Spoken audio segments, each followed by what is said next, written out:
بسم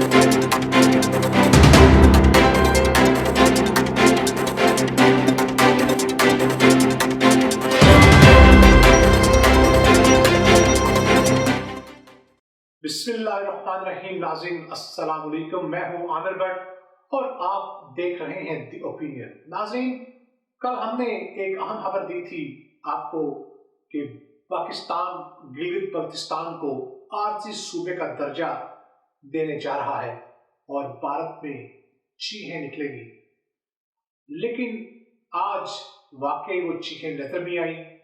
بھارت نے ناظرین اس صوبہ کو عارضی صوبہ بننے کی حیثیت جو ہے اس کو مسترد کر دیا ہے، اور ان کی جو وزیر خارجہ کے ترجمان ہیں انوراگ نے کہا ہے کہ جموں کشمیر اور گلگت بلتستان سمیت لداخ جہاں پہ وہ چائنا سے کئی دفعہ مار کھا بھی چکے ہیں اور اپنا کتنا ایریا بھی گنوا چکے ہیں لداخ میں، کہ مرکزی خطہ جو اس کا جو مرکزی خطے ہیں اس کے 1947 میں جموں کشمیر کہ یونین آف انڈیا میں قانون مکمل اور اٹل ناقابل تسخیر شمولیت کے ذریعے ہندوستان کا لازم حصہ ہے، یہ ان کا کہنا ہے. دوسری طرف ایک اخبار میں انہوں نے کہا کہ بھارت نے گلگت بلتستان سے پاکستان کی حیثیت کو مسترد کر دیا، اور ان کا کہنا ہے کہ اس کے پاس کوئی لوکیسی نہیں ہے.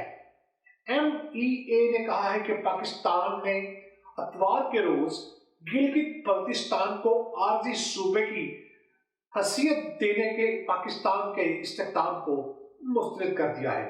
وزارت خارجہ کے ترجمان انوراگ نے ایک سخت لفظی جواب میں کہا ہے کہ نام نہاد گلگت بلتستان کا علاقہ ہندوستان کا اٹوٹ آنگن ہے. تو میں انوراگ صاحب سے یہ کہوں گا، ہندوستان کا اٹوٹ آنگن ہوگا آپ کی نظر میں، لیکن یہ پاکستان کا حصہ تھا، پاکستان کا حصہ ہے اور تا قیامت رہے گا، اور زبردستی پاکستان نے اس کے اوپر قبضہ نہیں کیا. جو آپ اس کو یہ شوشہ چھوڑ رہے ہیں کہ پاکستان نے زبردستی اس پر قبضہ کر لیا ہے، ان کی یہ بھی ان کی ایک ڈیمانڈ ہے کہ پاکستان وہ سارا علاقہ خالی کرے جہاں پر پاکستان کا کنٹرول ہے، یعنی آزاد کشمیر اور گلگت بلتستان میں اپنی فوجیں باہر نکالے اور خالی کرے. یہ بھارت کا حصہ ہے، بھارت کا اٹوٹ آنگن ہے یہ کہا جاتا ہے. تو میں ان سے یہ کہوں گا کہ ٹانگیں آپ کے جو چاہنے والے ہیں وہ کہتے ہیں کہ ہماری کامتی ہے، تو آئیے ہم سے لے یہ حصہ اگر آپ کا ہے. ہم وہاں سے 1947 سے ہی بیٹھے ہوئے ہیں، تو آئیے اور آزما کے دیکھیے، ہم آپ کو انشاءاللہ خوش آمدید کہیں گے وہاں پر، اور چائے بھی جب ہم لا کے بھیجیں گے ہمیں. ناظرین، اس کے بعد پاکستان کے وزارت خارجہ نے جو جواب دیا ہے، انہوں نے کہا ہے کہ جو کام ہم کر رہے ہیں یا کرنے جا رہے ہیں، بھارت کا نہ اس سے کوئی قانونی تعلق ہے، نہ کوئی اس معاملے میں ان کی دخل اندازی ہوگی، نہ بنتی ہے اور نہ ہی کرنے دیں گے. ناظرین، یہ ہے وہ ٹائمنگ جسے کہتے ہیں چاروں شانے چت کر دینا، اور وہ خان صاحب نے جیسا کہ آپ کو بتایا کہ کل کر دیے ہیں. اگر بھارت اب اس کی آواز اٹھاتا ہے تو ناظرین اس کے دو طریقے ہیں. ایک طریقہ تو یہ ہے کہ بھارت ہمارے ساتھ جنگ کرے، اور دوسرا طریقہ یہ ہے کہ وہ یونائٹڈ نیشن میں جائے. اور آپ کو بھی پتا ہے کہ اسی بھارت میں ایک انتہا پسند جس کا نام مودی ہے، اس کی حکومت ہے، جس کو ووٹ صرف اس لیے ملے کہ اس نے مسلمانوں کی نسل کشی کرنی ہے. اس کو ووٹ صرف اس لیے ملے کہ وہ اپنے دور حکومت میں آزاد کشمیر اور بلتستان کو حاصل کر کے ایک ہندوستان بنا دے، جو کہ اس کا وہ خواب تا قیامت جب تک پاکستان آرمی اور پاکستان کی عوام کھڑی ہے یہ ناممکن ہے.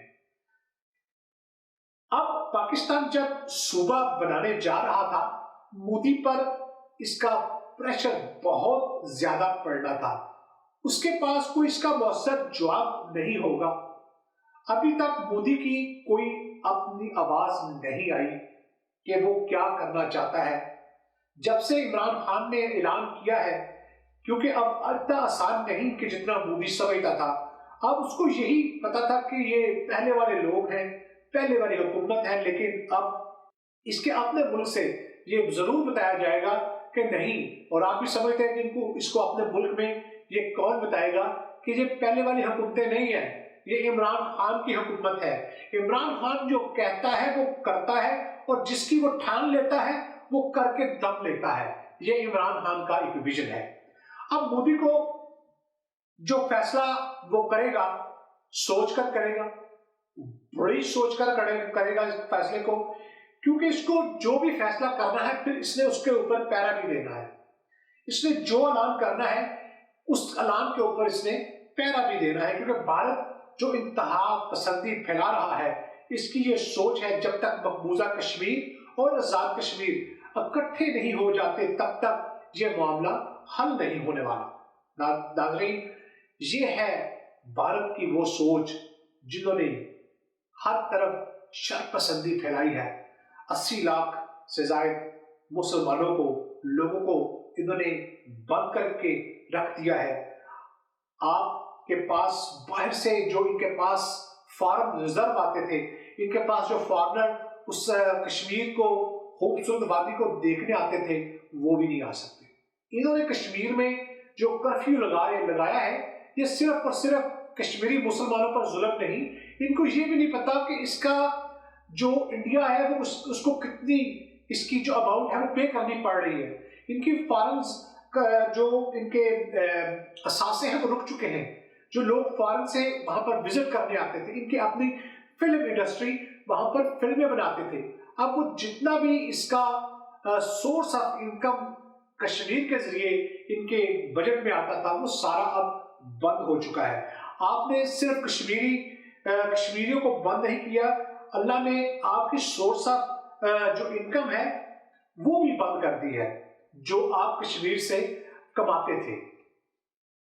نہ تو ناظرین وہاں پر یونائیٹڈ نیشن اور یورپین یونین کے لوگ وہاں جا سکتے ہیں. اس کی وجہ یہ ہے کہ وہ نہیں چاہتے، انڈیا والے یہ نہیں چاہتے کہ ان کا مکرو چہرہ جو ہے ان کے سامنے نہ آئے. بہرحال یہ چہرہ یونائیٹڈ نیشن کے سامنے بھی ہے، یورپین یونین کے سامنے بھی ہے. فوٹیج موجود ہیں، ویڈیوز موجود ہیں کہ یہ کشمیر میں کیسے کیسے مظالم ڈھا رہے ہیں. اب پاکستان انڈیا کو ان راستوں پر لے کے جا رہا ہے. ہم نے پچھلے سال فیبری میں ان کو جو گھس کر مارا، یہ ابھی وہ زخم نہیں بھولے، اور عمران خان نے ایک اور گہرا زخم دے دیا ہے ان کو. ہم جنگ چاہتے تو ہم جب ابھینندن کو ہم نے واپس کیا اور اس کے بعد جو رسپانس دیا، اس میں ہم چاہتے تو ان کے چیف آف آرمی سٹاف کو اڑا دیتے. لیکن ہم نے نہ صرف ان کو بتایا کہ ہم جاگ رہے ہیں، ہم نے ان کو وہ کچھ کر دکھایا جس کا یہ سوچ بھی نہیں سکتے تھے. انڈیا سن لے، مودی سن لے، ٹانگیں کس کی کانپ رہی ہے اور کس کی کانپی ہے یہ آپ کو بخوبی سے پتا ہے. تم نے 3 مزائل جو ہے داغنے کی کوشش کی، ہم جاگ رہے تھے. ہم نے تمہیں جواب دیا، تم 3 داغو گے، ہم تمہیں 9 بھیجیں گے. تم 9 بھیجو گے، ہم تمہیں 18 بھیجیں گے. لیکن مودی تم بالکل گھبرا گئے، تمہاری ٹانگیں کانپی، اور اس طرح کی کانپی کہ تم اپنے حواس کھو بیٹھے. مودی یہ پاکستان ہے، پاکستان کا بچہ پاک فوج سے محبت کرتا ہے. ہم تو پیدا ہوتے ہیں تو بتایا جاتا ہے کہ دین کی اور ملک کی حفاظت کیسے کرنی ہے، لیکن ہم نے عقل مندی کا مظاہرہ کیا اور ہم نے جنگ کی طرف جانے سے ہم نے آپ کو روکا، کیونکہ آپ نے کوئی کسر نہ چھوڑی جنگ کرنے کی.